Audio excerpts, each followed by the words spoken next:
ناظرین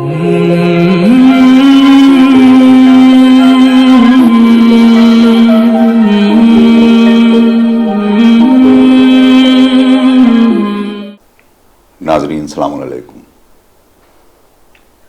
خصوصی پیشکش رہنما میں آج پھر ہم آپ کی خدمت میں حاضر ہیں اور ہمارے ساتھ آج پھر موجود ہیں حجت الاسلام والمسلمین مولانا مصطفیٰ علی خان ادیب الہندی۔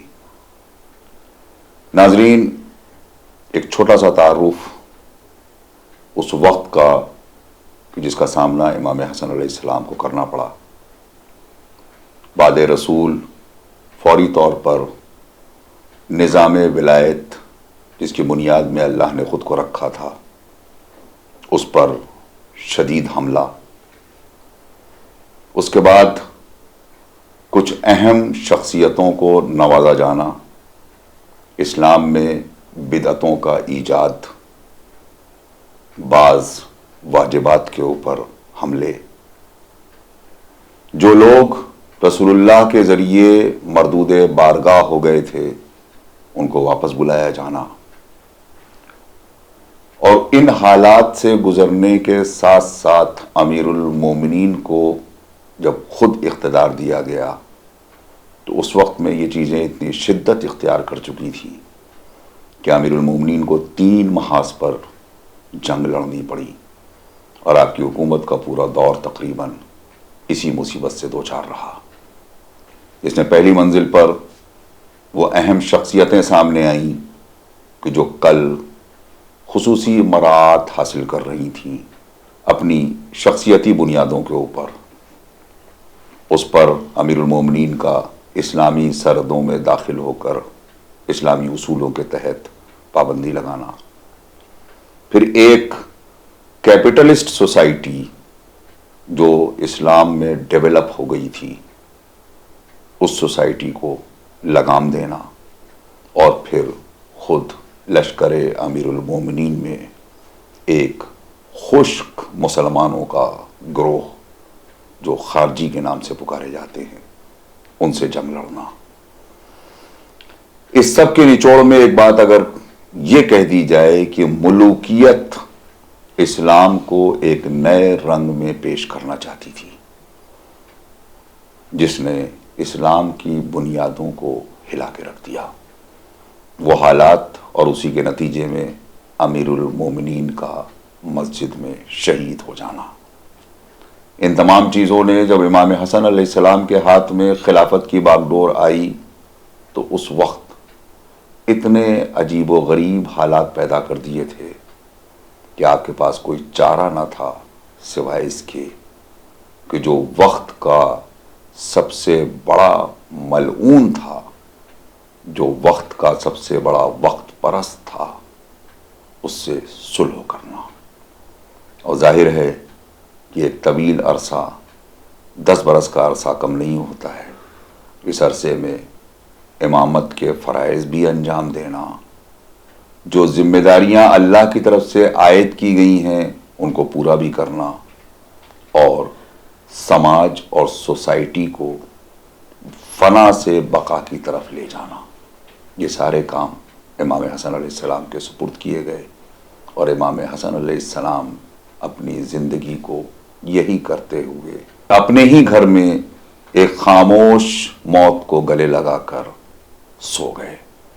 آج انہی چیزوں پر چھوٹی چھوٹی مگر وہ بہت اہم باتیں کہ جو اسلام میں انحرافات کا سبب بنی اور جس کا سامنا امام حسن علیہ السلام کو کرنا پڑا، ہم گفتگو کریں گے۔ جناب السلام علیکم۔ علیکم السلام ورحمۃ اللہ۔ جناب رسالت مآب صلی اللہ علیہ وآلہ وسلم، جیسا کہ میں نے عرض کیا کہ ایک پورا ایک نظام ہے، اس نظام کی ابتدا آپ کی ذات سے ہوتی ہے۔ جب وہ ایک نظام ہے تو جیسا کہ پچھلی نشست میں ہم نے ذکر کیا کہ اس میں کچھ لوگوں کی ضرورت ہے۔ یہ ابتدا ہی میں وہ کون سی چیزیں تھیں، اور دوسرے یہ کہ خود جناب رسالت مآب صلی اللہ علیہ وآلہ وسلم کے سپرد اللہ نے کیا کام کیے تھے کہ جس کی وراثت آگے بڑھنی تھی۔ اعوذ باللہ من الشیطان الرجیم بسم اللہ الرحمن الرحیم الحمد للہ رب العالمین وصلی اللہ علیہ سیدنا محمد وآلہ الطیبین الطاہرین۔ سب سے پہلے آپ کی خدمت میں ہوں، تمام ناظرین کی خدمت میں ہوں، اور سب کی جانب سے امام عصر عجل اللہ تعالیٰ فرجہ الشریف کی خدمت میں رسول اکرم اور امام حسن مجتبیٰ علیہ السلام کی شہادت کی تعزیت و تسلیت پیش کرتے ہیں۔ امام حسن مجتبیٰ علیہ السلام وارث ہیں رسول اکرم کے، ان تمام امور میں جو رسول اللہ صلی اللہ علیہ وآلہ وسلم کو خداوند عالم نے سپرد کی ہے۔ سورہ جمعہ میں تقریباً اجمالی تعارف اور تقریباً کلی تعارف دونوں طرح سے ہم کہہ سکتے ہیں اس آیت میں ہے، جو ہم ہر جمعہ سورہ جمعہ میں پڑھتے بھی ہیں، سمجھتے بھی، جو اصل میں جواب جناب ابراہیم علیہ السلام کی اس دعا کا جو جناب ابراہیم نے کی تھی، اور خداوند عالم نے اس کا جواب سورہ جمعہ میں اس طرح سے دیا کہ ہم امیین میں ایک رسول کو مبعوث کریں گے، یزکیہم ویعلمہم الکتاب والحکمہ وان کانوا من قبل۔ یہ وہ چیزیں ہیں کہ جو رسالت کا اصل مقصد ہے، کتاب کی تلاوت کرنا، آیات الہیہ کی تلاوت کرنا، حکمت کی تعلیم دینا، تزکیہ نفس کرنا، یہ پیغمبر کی اصل ذمہ داری ہے۔ اور بھی بہت سی چیزیں اس کی طرف پیغمبر نے اشارہ کیا کہ میں آیا ہوں اخلاق کو، اعلیٰ مدارج کو بیان کرنے کے لیے، میں آیا ہوں انسان کو ارتقا دینے کے لیے، لیکن ان سب کا نچوڑ اسی سب چیزوں میں ہے کہ ہم نے جو پیغمبر کو مبعوث کیا ہے وہ اس لیے مبعوث کیا ہے کہ وہ قرآن کی تلاوت کرے، جس کے نتیجے میں اپنے آپ حکمت اور علم حاصل ہوگا، اور حکمت جب انسان کے اندر کو حاصل ہو جائے گی تو اس کے اندر تزکیہ نفس بھی اپنے آپ آ جائے گا۔ اگر حکمت ہے اور تزکیہ نفس نہیں ہے تو گویا وہ حکمت ہی نہیں ہے، ورنہ حکمت اگر آ گئی ہے تو تزکیہ نفس اپنے آپ ہو جانا چاہیے، اور انسان کا نفس پاک اور منزہ ہو جانا چاہیے ہر عیب سے، کیونکہ جب حکمت ہے، علم ہے، عقل کسی بھی برائی کو پسند نہیں کرتی ہے۔ اگر برائی پسند کر رہا ہے کوئی نفس، مطلب روح کی ارتقاء کے یہی مراحل ہیں، یہی طریقہ ہی ہے، کیونکہ اصل ہمیں جسم کو نہیں دیکھنا ہے، روح کو دیکھنا ہے، کیونکہ ارتقاء یہ جسم کو بہت زیادہ حاصل بھی نہیں کر سکتا، بہت محدود چیز ہے۔ روح بہت، چونکہ خداوند عالم کا امر ہے لہٰذا بہت ہی اعلیٰ سطح کی چیز ہے جو بہت زیادہ اعلیٰ مدارج کو طے کر سکتی ہے، اور اسی کو انسان اوپر لے جا سکتا ہے، اور اسی کے ذریعے بشریت اوپر جا سکتی ہے۔ لہٰذا پیغمبر اکرم جس چیز کے لیے مبعوث ہوئے ہیں، بعد پیغمبر عنوان صرف بدل رہا ہے، ٹائٹل صرف بدل رہا ہے، پوسٹ کا عنوان بدل رہا ہے، لیکن ذمہ داری نہیں بدل رہی ہے۔ وہ بھی عنوان بدلنے کی سیدھی وجہ ہے کیونکہ نبوت اور رسالت ایک خاص طریقہ کار اور ایک خاص سسٹم کا نام ہے، اس کو بالآخر ایک جگہ پہ ختم ہونا ہے، لہٰذا اب رسول اکرم کے بعد کسی نبی کو نہیں آنا ہے۔ لیکن کیا کام بھی رسول اکرم کے ختم ہو گئے؟ نہیں، کام نہیں ختم ہو گئے، کیا کہنا ہے، سبحان اللہ، کام نہیں ختم ہو گئے، کیونکہ بشریت کو تو بھی بہت آگے تک جانا ہے۔ رسول اکرم ظاہری طور پر اس دنیا سے جا رہے ہیں لیکن کام تو نہیں ختم ہوا ہے، تو جب کام نہیں ختم ہوا ہے تو کوئی نہ کوئی ذمہ دار اس آفس میں آ کر بیٹھے گا، تو آفس خالی نہیں چھوڑا جا سکتا ہے۔ ہاں، آفس کا عنوان بدل دیا جائے گا، اب تک رسول اور رسالت اور نبوت کا آفس تھا، اب وہ امامت کا آفس ہے۔ اس کو آج کی لینگویج میں اگر ہم سمجھانا چاہیں تو اس طرح سمجھا سکتے ہیں، لیکن کام اس میں سے وہی ہونے جو وہاں ہو رہے تھے۔ صرف فرق اتنا ہے کہ نبی اور رسول کے اوپر جو وحی کا سلسلہ ہے وہ بالکل دوسرا طریقے سے ہے، یہاں جو مسائل ہیں وہ بالکل دوسرے ہیں۔ ان کو دین جو آنا تھا وہ آ چکا ہے، اب دین آنے کا مسئلہ نہیں ہے، دین پورا بھی ہو چکا ہے، خداوند عالم نے سند بھی دے دی ہے کامل ہونے کی، لیکن ہمیں کچھ کامل نمائندے چاہیے جو اس کامل دین کو لوگوں تک اس طرح پہنچائیں جس طرح پہنچانے کا حق ہے، کیونکہ اسلام کبھی تھیوری کی بات نہیں کرتا ہے، اسلام ہمیشہ آئیڈیل پریکٹیکل دین کی بات کرتا ہے۔ تھیوری میں بہت اچھا لگتا ہے سچ بولنا، لیکن جب سر طرف جھوٹے ہوں تو بہت مشکل ہو جاتا ہے۔ لیکن جھوٹوں کے درمیان سچے نبی کو مبعوث کر کے بتایا کہ جھوٹوں کے درمیان بھی انسان صادق اور امین بن سکتا ہے، لہٰذا تم بھی بن سکتے ہو۔ جہاں ہر طرف فریب ہو رہا ہو وہاں ایک انسان امین اگر ہے تو تم بھی امین ہو سکتے ہو۔ جب اسلام کامل ترین دین ہے اور بہترین حاکمیت کا قائل ہے تو ایک حاکم ہمیں نمونے کے طور پر چاہیے جو حکومت کر کے دکھائے کہ ایسے حکومت ہو سکتی ہے، اسلامی حکومت اسے کہتے ہیں۔ ان سخت ترین مصائب میں بھی اور مسائل میں بھی مبتلا ہونے کے باوجود میں ایک ایسی حکومت تمہیں دے سکتا ہوں جو قرآن کی وعدہ کیے ہوئی حکومت ہے.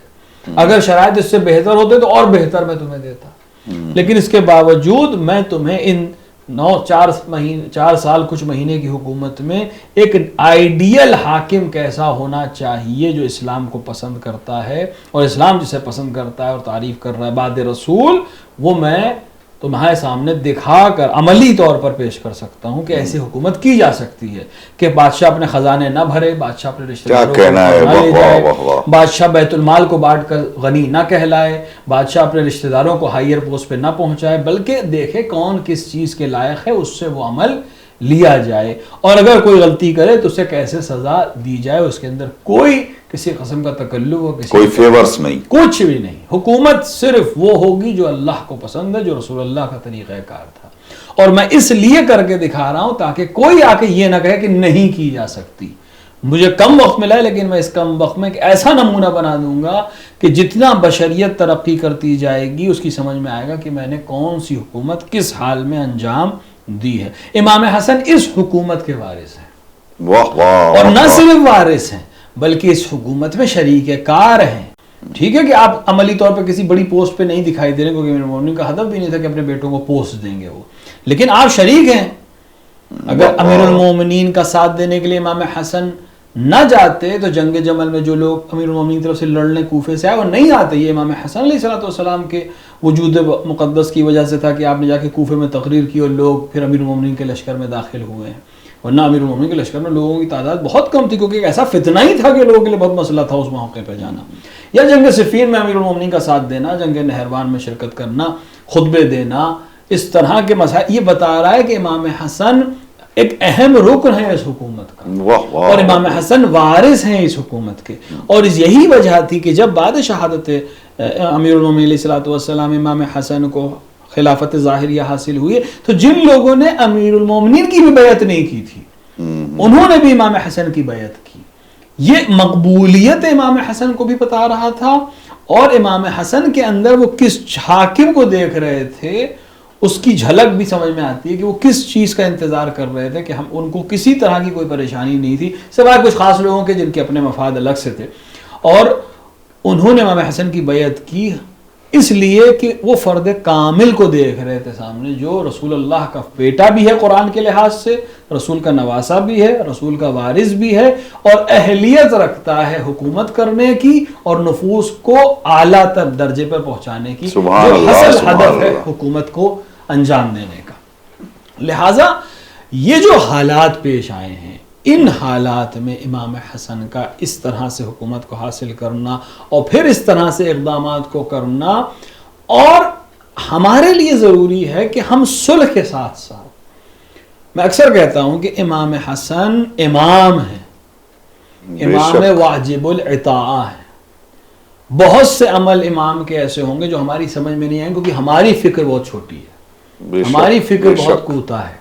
لہٰذا امام حسن جو عمل کر رہے ہیں بہت ممکن ہماری سمجھ میں ساری وجوہات نہ آئے, اور ہمیں شاید پتہ بھی نہ چلے کہ امام نے عمل کیوں کیا ہے. وہ تو بات کے نتائج ہم کو بتاتے ہیں کہ امام نے عمل کیوں کیا تھا, وہ تو ہم چونکہ واقعہ ہو چکا ہے اس لیے ہمیں سمجھ میں آ رہا ہے تو ہم سمجھا سکتے ہیں.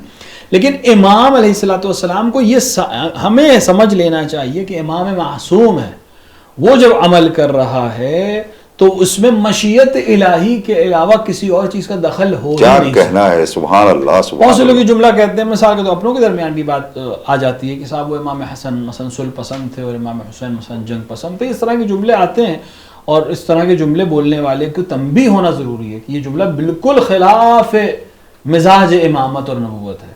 امام نہ صلح پسند ہوتا ہے نہ جنگ پسند ہوتا ہے, امام صرف مشیت الہی کو پسند کرتا ہے. اگر مشیت الہی صلح ہے تو جب پوری دنیا جنگ کے لیے تیار ہوگی تب بھی میں صلح کر لوں گا, جیسے رسول اکرم نے کی, جیسے امام حسن مجتبی نے کی.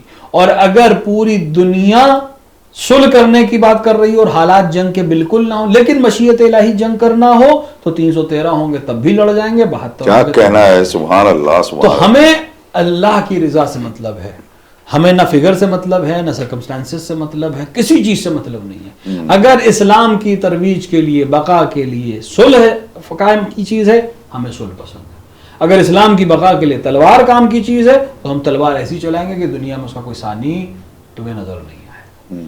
یہ وہ چیز ہے جس کی وراثت امام حسن کے پاس ہے, اور یہ وراثت جو منتقل ہو رہی ہے, ایسا نہیں کہ ختم ہو جائے گی. امیر المومنین سے امام حسن تک آئے گی, پھر امام حسین, اور پھر ایک سلسلہ جو آج تک قائم اور دائم ہے, یہ وہی سلسلہ ہے, اس کو الگ کیا ہی نہیں جا سکتا. اسی لیے ہم کہتے ہیں دعا میں کہ ہمیں ولی کی پہچان ہو جائے تاکہ رسول کی پہچان ہو جائے, کیونکہ وہ وارث ہے ان تمام چیزوں کا, اور بغیر اس کے ہم پہنچ ہی نہیں سکتے اس اصل مطلب تک جو توحید الہیہ تھی, جو ہم لوگوں نے پچھلے پروگرام میں ڈسکس کی تھی. اس کے بنا ہم پہنچ ہی نہیں سکتے. اگر نظام توحید کو سمجھنا ہے تو ہمیں امامت کو سمجھنا پڑے گا, اور امام کو مان کر ہمیں نبی کو ماننا پڑے گا, اور اس نبی اور امام کے وسیلے سے ہمیں کیا توحید کہنا ہے. تک سبحان پہنچنا پڑے اللہ, گا, سبحان ورنہ اللہ, ہماری توحید وہ توحید نہیں ہوگی جو اصل توحید ہے. سبحان اللہ. ابھی جیسا کہ میں نے ابتدا میں عرض کیا کہ امام حسن علیہ السلام کو بھی سلو کرنی پڑی, اور کن حالات میں کرنی پڑی. میں چاہتا ہوں کہ تھوڑا سا اس کو ہم ماضی سے جوڑیں. صلح حدیبیہ کے آئینے میں ہم صلح حسن کو دیکھیں اور سمجھیں کہ یہ صلح کیوں ضروری تھی. دیکھیے, جیسا کہ میں نے عرض کیا کہ دونوں صلح نمونہ ہیں مشیت الہی کا, کہ یہ پیغمبر کی صلح ہو چاہے امام حسن مجتبیٰ علیہ السلام کی صلح ہو, ہدف حکومت حاصل کرنا نہیں تھا, نہ رسول اللہ کا نہ امام حسن مجتبیٰ کا, ورنہ بہت کچھ کر سکتے تھے. اور اسلام کبھی بھی مقصد کی وجہ سے آپ کو راستہ بدلنے کی اجازت نہیں دیتا, ٹول بدلنے کی اجازت نہیں دیتا. مقصد کبھی بھی ٹول کو ڈیفائن نہیں کر پائے گا, یعنی آپ کسی بھی طرح سے مقصد تک پہنچ جائیے, اسلام اس کی اجازت نہیں. کیا کہنا ہے. اگر حق پر پہنچنا ہے تو حق کے ذریعے ہی پہنچنا ہے. آپ کسی کو دھوکے سے قتل نہیں کر سکتے کہ اس لیے کہ صاحب مجھے حکومت تک پہنچنا ہے. آپ نہر کو بند نہیں کر سکتے کہ مجھے جنگ جیتنی ہے لہٰذا کفار کو ہرانے کے لیے نہر بند کر دیا. نہیں, امیر المومنین کا مجھے یہ جنگ نہیں چاہیے. لوگوں نے رائے دی امیر المومنین کو پانی بند کر دیجیے, بغیر جنگ لڑے جیت جائیں گے, قصہ ختم. یہ جائز نہیں ہے. یہ عمل جس کام کے لیے اگر میں نے یہ عمل کر دیا تو جس مقصد کے لیے میں آیا وہ مقصد فوت ہو جائے. کیا کہنا ہے. سبحان اللہ. تو یہ اسلام اجازت ہی نہیں دے رہا ہے. ہمارا مسئلہ یہ ہے کہ ہم بہت سی چیزوں کو اسلام کو دیکھنا چاہ رہے ہیں, اسلامی عمل کو دیکھنا چاہ رہے ہیں, اور ڈیفینیشن ہمارے ذہن میں غیر اسلامی ہے, لہذا ہم کو سمجھ میں تھوڑی سی دقت ہوتی ہے. لیکن رسول اکرم کا مقصد کیا ہے؟ بشریت کی نجات. صرف مکے کو نجات نہیں دینی ہے, صرف مدینے پہ نہیں کرنا ہے, مجھے بشر کو نجات دینی ہے, بشر کو کمال تک پہنچانا ہے. اگر اس کے لیے مکے والوں سے 313 ہوتے ہوئے لڑنا پڑے, ہم لڑنے کو تیار ہیں. میرے پاس اس وقت 10,000 کے آس پاس افراد ہیں. جنگ ہو چکی ہے اتنی کہ اب یہ میری فوج تقریباً فوج بن چکی ہے. جس وقت فوجی نہیں تھے, 10 ہتھیار تھے, ایک سواری تھی, چند تلواریں تھی, تب ہم لڑ گئے. اب تو ہم بہت ایکسپیرینسڈ ہیں, اب تو ہم خیبر بھی جیت چکے ہیں. لیکن ہم نے صلح کر لی ایسے موقع پر جب ظاہری طور پر رسول کے ساتھی یہی سمجھ رہے تھے کہ ابھی تو رسول اللہ اجازت دیں گے اور ہم سارے میدان سر کر لیں گے. اور ایسے موقع پہ رسول کا صلح کرنا یہ بھی بتا رہا ہے کہ ہم مزاج رسول کو اپنے مزاج سے نہیں ملا سکتے. سبحان اللہ, سبحان اللہ. اور کتنا دب کر کے جسے آتے ہیں بظاہر, بالکل, کہ ہر چیز جو ادھر سے آئی وہ مانی گئی. حتی رسول اللہ کاٹنے کو کہا گیا, جس پہ امیر المومنین نے کہا کہ میں یہ عمل انجام نہیں دوں گا. رسول اللہ نے کہا اچھا پھر میرے ہاتھ سے کر دو, اور خود رسول اللہ سے نے کہا کہ کل علی تمہارے اوپر بھی یہ وقت آئے گا. جبکہ رسول اللہ پاور میں تھے, ایسا نہیں کہ کمزور تھے, اچھی خاصی طاقت تھی آپ کے پاس, لوگ موجود تھے آپ کے پاس, لڑنے مرنے کو تیار تھے. لیکن اس کے باوجود رسول نے صلح کی جس میں ظاہری طور پر سارے فائدے ادھر تھے, ظاہری طور پر. لیکن صلح کے نتیجے میں سال بھر کے اندر یہ سمجھ میں آیا کہ رسول نے جو صلح کی تھی اس میں سارے فائدے اسلام کے ہونے والے. سبحان اللہ, سبحان اللہ. کسی جنگ کو خداوند عالم نے فتح مبین نہیں کہا, سبحان اللہ, لیکن رسول اللہ کی صلح کو فتح مبین کہا.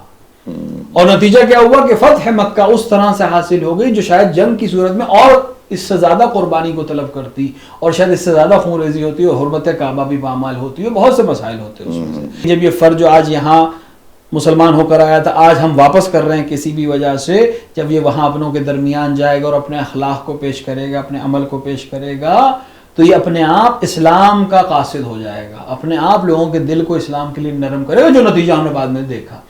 بالکل یہی چیز ہے جو امام حسن علیہ السلام انجام دے رہے۔ امام حسن ایسے حالات میں کہ لشکر لڑنا نہیں چاہتا ہے، جبکہ رسول اللہ صلی اللہ علیہ وسلم تو لڑنے کو تیار تھا، یہاں لشکر لڑنے کو ہی تیار نہیں ہے۔ یہاں تو بعض لوگ ہیں جو خط لکھ رہے ہیں حاکم شام کو کہ ہم جگہ بتائیے، پیسے بتائیے، ہم امام حسن کو خود گرفتار کر کے آپ کے حوالے کرنے کو تیار ہیں۔ اور وہ بہت اہم لوگ، یعنی جن کو کہا جائے کہ خواص قبیلوں کے سردار ہیں، ہزاروں کے تلواریں جن کے ہاتھ میں ہیں، کیونکہ بالاخره قبیلی سسٹم چل رہا تھا، قبائل کا سسٹم موجود تھا۔ قبیلے کا سردار کا مطلب ہے کہ مثلا 1000 اگر لوگوں کا سردار ہے تو 1000 آدمی اس کے ساتھ ہے۔ اگر وہ خط لکھ رہا ہے کہ میں یہ کام کرنے کو تیار ہوں، مجھے کتنا پیسہ مل جائے گا، اور ایسے دیے جا رہے ہیں، خزانے کھلے ہوئے ہیں، لوگ خریدے جا رہے ہیں، لوگ بک رہے ہیں، ایسے حالات میں امام حسن علیہ السلام دیکھ رہے ہیں مجھے حکومت تو چاہیے نہیں۔ کسی امام حسن کا ہی ظاہراً یہ جملہ کسی کتاب میں میں نے دیکھا تھا کہ جو باپ کی طلاق شدہ ہو وہ بیٹے پہ اپنے آپ حرام ہوتا ہے۔ کیا کہنا ہے، سبحان اللہ۔ جس دنیا کو میرے باپ نے طلاق دے دی اس کی مجھے کیا خواہش ہوگی؟ جس دنیا کو اور جس حکومت کو امیر المومنین فرما رہے ہیں کہ بکری کے ناک سے نکلنے والی پانی سے بھی زیادہ حقیر ہے میری نظر میں، وہ امام حسن کی نظر میں کیا ہوگی؟ امام حسن اسی علی علیہ السلام کے وارث ہیں، لہذا حکومت تو کوئی چیز ہی نہیں۔ ہاں بقائے اسلام اہم ہے، اسلام اہمیت رکھتا ہے۔ اگر آج اس صلح کو میں قبول کر لیتا ہوں، بہت ممکن ہے کہ مجھ پر ظلم ہو، اور ہوا، امام پر حملہ بھی کیا گیا، اپنے کتنے ناراض ہو گئے نہ سمجھ کے، کیونکہ وہ امام کو اس طرح سے نہیں سمجھ سکے جس طرح سمجھنے کی ضرورت تھی۔ اگر امام واجب الاطاعت سمجھتے تو یہ جملہ کہہ ہی نہیں سکتے جو جملے باز نے امام کے خدمت میں کہے اور اس طرح سے گستاخی کی۔ لیکن نتیجہ ہمیں دیکھ لیا، 10 سال امام حسن کو ملے، 10 سال امام حسین کو ملے، یعنی تقریباً 20 سال ملے۔ یہ جو آج آپ 72 کربلا میں دیکھ رہے ہیں، یہ بھی نہ ہوتے، یہ بھی نہیں ہوتے اگر یہ 72 صرف ایسے نہیں ہے، یہ 72 ایسا عدد بن گیا کہ بعد کے ہر امام کہہ رہا ہے کہ اگر ہمارے پاس 72 ہوتے تو میں یہ اقدام کر دیتا۔ ارے امام کی تو بات چھوڑیے کہ ہر انقلاب کا حامی، ہر انقلاب کا بانی یہ کہہ رہا ہے کہ 72 کو اپنا وسیلہ بناتا ہے اپنی کامیابی کا۔ تو یہ امام حسن علیہ السلام نے جن شرائط میں صلح کی ہے، حالات کو دیکھتے ہوئے فوج لڑنے کو تیار نہیں ہے، خواص بک چکے ہیں، اندر تک کے جو اقدامات ہیں وہ وہاں تک پہنچائے جا رہے ہیں، اور اس کے باوجود ایک اور چیز جو سب سے اہم ہے جس کے اوپر انسان کو غور کرنا چاہیے اور حکمت کو دیکھنا چاہیے کہ میں صلح نامے کے اوپر وہ سب اقرار کرا لوں گا جو شاید جنگ کے نتیجے میں اقرار نہ کرا پاؤں۔ کیا کہنا ہے، واہ واہ واہ۔ صلح کی 3 شرطیں تو تقریباً سب نے لکھی ہیں، ورنہ تو 7-8 شرطیں مختلف کتابوں میں ملتی، لیکن پہلی 3 شرطیں تو تقریباً سب نے لکھی ہیں، بہت قیمتی، اور وہ پہلی لائن ہی جیت ہے کہ میں یہ حکومت حاکم شام کے حوالے کر رہا ہوں امور مسلمین کو، بشرطے کہ وہ قرآن و سنت اور خلفاء کی سیرت کے اوپر عمل کرے گا۔ بعد میں خلفاء کے لفظ ہے، بعد میں نہیں، لیکن قرآن و سنت کے لفظ تقریباً سب میں۔ قرآن و سنت پر عمل کرے گا مطلب کیا ہے؟ یعنی ابھی تک عمل نہیں کر رہا تھا جی، اسی پہ تو صلح میں لکھا جا رہا ہے، ورنہ وہ کہتا ہے بھائی اس پہ تو میں عمل کر رہا ہوں، یہ کیوں لکھ رہے ہیں آپ؟ اور ادھر سے وائٹ پیپر کا آنا، یعنی وہ خود محتاج تھا صلح کا۔ امام حسن نے وائٹ پیپر نہیں بھیجا تھا سائن کر کے، اس نے وائٹ پیپر بھیجا تھا سائن کر کے، تو گویا ہم یہ کہہ سکتے ہیں کہ اس نے صلح مانگی تھی، واہ واہ، اور کریم ابن کریم نے وہ صلح اس کو عطا کر دی، اور ساتھ میں حکومت بھی دے دی اور زندگی بھی دے دی۔ تو یہ کریم ابن کریم کی عطا کی ہوئی چیز ہے، تو اس کو صرف زندگی نہیں دی جا رہی تھی، کیونکہ اس کا تو جو انجام ہونا ہے وہ ہوگا، اور خداوند عالم اس کا حساب کرے گا۔ جبکہ امام نے بعد میں بھی کہا کہ اگر مجھے شرائط فراہم ہوتے تو تمہارے علاوہ کوئی مستحق نہیں کہ میں اس سے جنگ کروں۔ جب بعد میں خط لکھا گیا اور امام سے کہا گیا کہ حاکم روم کی حکومت ہم پر حملہ کر رہی ہے، آپ آئیے، امام نے کہا اگر میرے پاس فوج ہوتی میں تم سے لڑتا، کیونکہ وہ تم اس سے زیادہ خطرناک ہو تم اسلام کے لیے، کیونکہ تم اسلام میں رہ کر اسلام کو نقصان پہنچا رہے ہو، یہ کھلے ہوئے خط ہے امام کے۔ لیکن زندگی دے رہے تھے امام تشیع کو، زندگی دے رہے تھے امام ان لوگوں کو جن کو چن چن کے ختم کرنے کی کوشش کی جا رہی تھی۔ دیکھیں ایک کتاب عربی میں تعریف کی گئی ہے الغارات، یہ غارت جو لفظ ہمارے یہاں اردو میں بھی استعمال ہوتا ہے، اسی کی جمع ہے الغارات۔ سن 36 سے لے کر سن 41 تک جو ایکسپیڈیشن کیا ہے حاکم شام کے بصر نے اور وغیرہ جیسے سپاہیوں نے اور سالاروں نے امیر المومنین کے علاقوں پر اور امام حسن کے کنٹرول والے علاقوں پر جس میں قتل و غارت کے علاوہ کچھ نہیں کیا گیا ہے، یہ صورتحال کو سمجھنے کے لیے بہت ضروری ہے۔ اس طرح سے غارت گری مملکت اسلامیہ میں ہو رہی تھی کہ پھر کچھ بچتا ہی نہیں اسلام میں۔ امام حسن کو اس کو روکنا تھا، لہذا دوسرا جملہ یہ کہ جو جہاں بھی ہے تمام سلامتی کے ساتھ رہیں گے، چاہے وہ فارس ہوں، چاہے وہ عرب ہوں، چاہے وہ عراق ہوں، چاہے وہ حجاز ہو، سب سلامتی کے ساتھ رہیں گے، یعنی تمہارے وجود سے انہیں خطرہ ہے، میں تمہیں حکومت دے رہا ہوں اس شرط پہ کہ ان کو کوئی خطرہ نہ ہو، اور تیسری شرط کہ امیر المومنین کے شیعہ اور ان کے خاص چاہنے والوں پر کسی قسم کا ظلم نہیں کیا جائے گا۔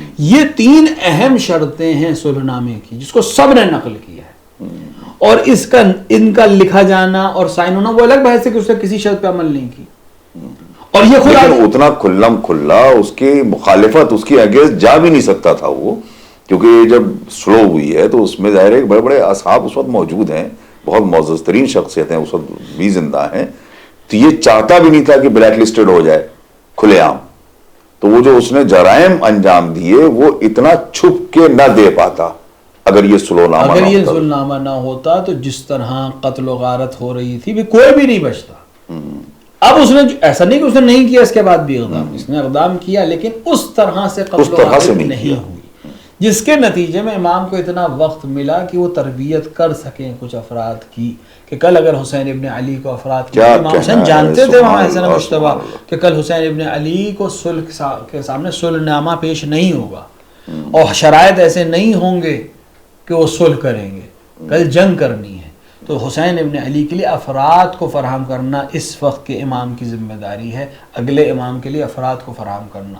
لہٰذا امام حسن مجتبیٰ نے اس 10 سال کے عرصے میں، بعد میں امام حسین علیہ السلام کی وہ شروع کے 10 سال کا عرصہ جو حاکم شام کی زندگی تک کا عرصہ ہے، اس میں وہ افراد تیار ہوئے جو کربلا میں ہم کو 70-72 نظر آ رہے ہیں، جس میں بنی ہاشم بھی ہیں، لیکن ان کا وجود مرہون منت ہے اس صلح کا جو امام حسن نے اس زہر سے پہلے پیا ہے جو آپ کو بعد میں دیا گیا ہے۔ مطلب یہ 72 تو وہ ہیں، یہ ہمارے بچوں کو بھی سمجھنا چاہیے کہ یہ 72 تو وہ ہیں کہ جنہیں امام حسین نے خود چنا، ادروائز ایک پورا سلسلہ تھا، لوگ آ رہے تھے، بہت بڑی تعداد، 5000 کے قریب تو کوفے میں گرفتار ہو گئے، جی ابن زیاد نے گرفتار کیا یا قتل کیا یا اندر۔ بنی اسد کو نہیں آنے دیا گیا، بنی اسد ایک اچھا خاصا قبیلہ تھا، بڑا قبیلہ تھا، یمن کے بہت سے لوگ تھے جو آ سکتے تھے، تو یہ 72 تو وہ ہے جو واقعاً اس مقام پہ پہنچ گئے تھے کہ کربلا والے بن سکیں، اور ان کو چونکہ بشریت کے آخری مقام تک پہنچانے کے لیے ان کو ایز اے سمبل بنانا تھا اور ان کو آئیڈیل بنانا تھا، تو یہاں پہنچنے کے شرائط بہت سخت ہے، اتنے سخت ہے کہ محمد حنفیہ جیسے لوگ بھی نہیں پہنچ سکے،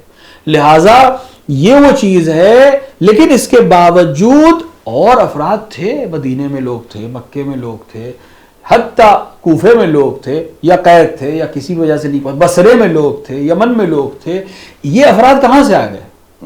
کیونکہ یہ افراد ایک دن میں نہیں ہوئے ہیں، یہ افراد امام حسن کی 10 سال کی محنت کا نام ہے، یہ افراد امام حسن کی اس صلح کے نتیجے میں ایک ایک قتل کر دیا جاتا، ایک ایک شخص قتل کر دیا جاتا، ایک ایک خاندان ختم کر دیا جاتا، اور کوئی نام لیوا نہیں ہوتا، نہ اسلام کا، نہ امیر المومنین کا، نہ تشیع کا، نہ دین کا، نہ عمل کرنے والے ہوتے۔ یہ جو قاری دکھ رہے ہیں، یہ جو قرآن پڑھنے والے دکھ رہے ہیں، یہ جو نماز شب زندہ دار دکھ رہے ہیں، یہ رات رات بھر قرآن پڑھنے والے، یہ دن بھر روزے رکھنے والے، یہ امام حسن علیہ السلام کی صلح کے نتیجے میں جو وقت ملا اور تربیت کرنے کا موقع ملا اس کے نتیجے میں ہے۔ لہٰذا امام حسن علیہ السلام کی صلح بالکل صلح حدیبیہ کی طرح عظمت اسلام کا سبب بنی، عظمت تشیع کا سبب بنی۔ رسول اللہ کی صلح سے اسلام محفوظ ہوا تھا، امام حسن کی صلح سے تشیع اور ولایت مداری محفوظ ہوئی، جس کے نتیجے میں کربلا میں ہمیں وہ بہترین نمونے ملے جو آج تک روشن ہے اور انسانیت کو کمال تک پہنچا سکتے۔ اور یہ تو موقف بھی ظاہر سی بات ہے کہ وہ انداز ذرا سا بدلنا ہی پڑتا ہے آپ کو اصل موقف تک پہنچنے کے لیے۔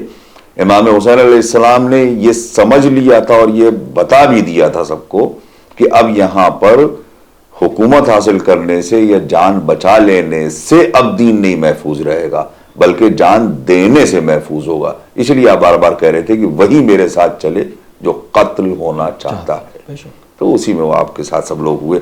اور ظاہر ہے کہ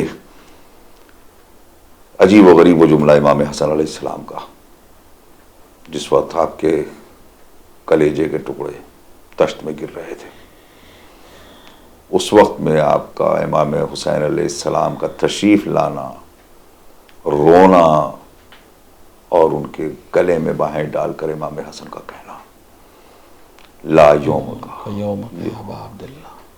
بس میں چاہتا ہوں کہ اسی پر اپنی بات کو آج ختم کیا جائے. امام حسن علیہ السلام کو کئی دفعہ زہر دینے کی کوشش کی گئی، 3 دفعہ روایات میں ملتا ہے. یہ جو آخری بار آپ کو زہر دیا گیا یہ روم سے منگایا گیا تھا، اور حاکم روم نے خط میں لکھا تھا کہ یہ زہر انسانوں پہ استعمال نہ کرنا، اگر تم نے اس کو دریا میں ڈال دیا تو دریا میں جتنے زندہ ہیں سب ختم ہو جائیں گے. اور یہ پورا زہر امام حسن علیہ السلام کو دیا گیا. بعض روایات میں ہے کہ امام اس دن روزے سے تھے اور افطار کے وقت آپ کو دودھ میں ملا کر یہ زہر دیا گیا، اور جیسے ہی آپ نے اس کو تناول فرمایا آپ کو سمجھ میں آ گیا کہ یہ زہر ہے. اس کا اثر اسی وقت، ظاہر سی بات ہے، جو چیز زہر اتنا شدید ہو کہ حیوانات کو فوراً ختم کر دے، اس کا جسم انسانی کے اوپر کیا اثر ہوگا. لہٰذا امام نے فوراً اس کو کہا، اس ملونہ کو، کہ تم نے کیا کیا اور تم جس مقصد کے لیے کر رہی ہو تم اس پر حاصل نہیں ہو. اس کے بعد لوگ یہ محسوس کرتے ہیں کہ خالی ایک زوجہ اور شوہر کا معاملہ تھا. یہ مسئلہ ہی بالکل ایک سازش تھی. اور امام حسین علیہ السلام کا تشریف لانا اور گریہ کرنا اور فوراً سوال کرنا کہ بھیا یہ کس نے کیا. امام نے کہا میں سب کو جانتا ہوں، جس نے زہر خریدا، جہاں سے منگایا گیا، جس کے ذریعے سے مدینے میں آیا، جس نے مجھے دیا، لیکن میرا حساب اور اس کا حساب خدا سے ہے. اور اس کے بعد امام حسین علیہ السلام نے جو گریہ کیا ہے، امام حسن امام حسین بہت کم سن کا فرق ہے، بالکل ساتھ رہے ہیں، 6 مہینے کا فرق ہے، اور ہمیشہ ساتھ رہے. رسول اللہ کی تمام حدیثیں دونوں سے ملتی جلتی، ہمیشہ ساتھ رہے. اس امام کا دیکھنا اپنے بھائی کو اس حال میں کہ بھائی خون کی الٹی کر رہا اور خون دہن سے نکل رہا اور جگر کے ٹکڑے گر رہے ہیں. امام نے کہا تشت لے کر آؤ. اس تشت میں جگر کے ٹکڑوں کا گرنا اور اس کے بعد امام کا گریہ کرنا. لیکن اس شدت گریہ میں امام حسن کا وہ جملہ جو تاریخ بن گیا اور امام حسین علیہ السلام کی مظلومیت کی تاریخ بن گیا، وَلَٰكِن لَا يَوْمٌ كَيَوْمَكَ يَا أَبَا عَبْدِ اللَّهِ، ہے اے ابا عبداللہ تمہارے دن جیسا کوئی دن نہیں ہوگا. یہ وہ امام کہہ رہا ہے جس کو گھر میں زہر دیا گیا ہے. یہ وہ امام کہہ رہا ہے جو روزے کی حالت میں اس دنیا سے جا رہا ہے اور افطار کے وقت اس کو زہر دیا گیا ہے. یہ وہ امام کہہ رہا ہے کہ جس کو کفن پہنا کر جنازے کو لے جایا جا رہا ہے اور جس کے جنازے پر حملہ کیا جا رہا ہے، وہ بھی اس کے اپنے شہر میں، اس کے اپنے جد کے جوار میں. بعض روایت میں کہ 17 سے زیادہ تیر تابوت امام حسن مجتبیٰ میں پیوست ہوئے تھے. اس منظر کو اگر کوئی انسان سوچے، کسی کے گھر سے، خدا نخواستہ کسی کے گھر سے جب کوئی جنازہ نکلتا ہے تو کبھی اس گھر میں واپس نہیں آتا، لیکن یہ عجیب جنازہ تھا امام حسن مجتبیٰ کا کہ ایک بار نکلا ہے دوبارہ آیا ہے. وہ دوبارہ اس حال میں آیا ہے کہ بدن کے اوپر تیر پیوست ہیں اس تابوت کے اوپر، اور بعض روایات میں ہے کہ کچھ تیر آپ کے جسم اطہر کے اوپر بھی پیوست ہوئے تھے. کس طرح امام حسین نے ان تیروں کو نکالا ہوگا، کس طرح ابوالفضل عباس نے ان تیروں کو نکالا ہوگا، ہم نہیں سمجھ سکتے. اور اس کا ضرور اہتمام کیا ہوگا کہ کہیں زینب کی نظر نہ پڑے کہ اس کے اوپر کس طرح سے تیر لگے ہیں. ہاں کس طرح ہم زینب کو جواب دیں گے کہ میرے بھائی کے اوپر تیروں کی بارش کی گئی. ہاں لیکن امام نے دوبارہ کفن دیا اور دوبارہ آپ کو بہت عزت و احترام سے لے جا کر بقیع میں دفن کر دیا. ہم یہی تو عرض کریں گے امام آپ نے سچ کہا تھا، لا یوم یومک یا ابا عبداللہ. ہاں آپ کے جنازے پر تیر چلائے گئے لیکن کم سے کم امام حسین نے دوبارہ آپ کو عزت اور احترام کے ساتھ بقیع میں دفن تو کر دیا. لیکن واقعاً کربلا کا میدان عجیب میدان تھا جہاں ہر طرف لاشیں ہی لاشیں تھیں اور کوئی فرد مسلمان اس بات کے لیے تیار نہیں تھا کہ ان لاشوں کو دفن کر دے. اور یہی وجہ تھی کہ جب زینب اولیاء مقام نے آ کر امام زین العابدین سے پوچھا اے بزرگوں کی نشانی تمہیں میں کس حال میں دیکھ رہی ہوں، کیا اپنی جان دے دو گے؟ تو امام زین العابدین نے یہی جملہ تو کہا تھا، اے پھوپھی اماں وہ بیٹا جان نہ دے تو کیا کرے کہ جس کو دیکھ رہی ہیں انہوں نے اپنے کشتہ نجس کو دفن کر دیا ہے، لیکن میرے باپ اور بھائی کے لاشیں زمین میں بے گور و کفن پڑے ہوئے ہیں. بیٹا موجود ہے لیکن اس حال میں کہ ہاتھوں میں ہتھکڑیاں ہیں، پیروں میں بیڑیاں ہیں، مجھے اتنی بھی اجازت نہیں کہ میں اپنے باپ اور بھائی کے جنازے کو دفن کر سکوں. السيعلم الذي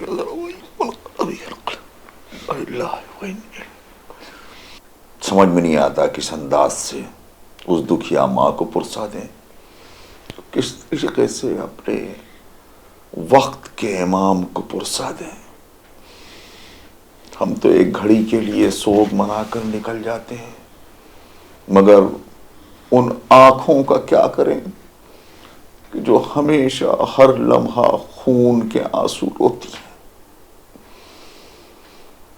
بس صرف یہی دعا کر سکتے ہیں کہ مولا ہمیں وہ دن دکھا دے، ان کو ہم سے ملا دے کہ ہم ان کی آنکھوں کی ٹھنڈک بن سکیں، ہم ان کے ساتھ یہ عزاداری کر سکیں۔ ناظرین، ہم اپنی نشستیں آج یہیں تمام کرتے ہیں، انشاءاللہ اگلی کسی نشست میں آپ سے پھر ملاقات کریں گے۔ خدا حافظ و ناصر، والسلام علیکم ورحمۃ اللہ وبرکاتہ۔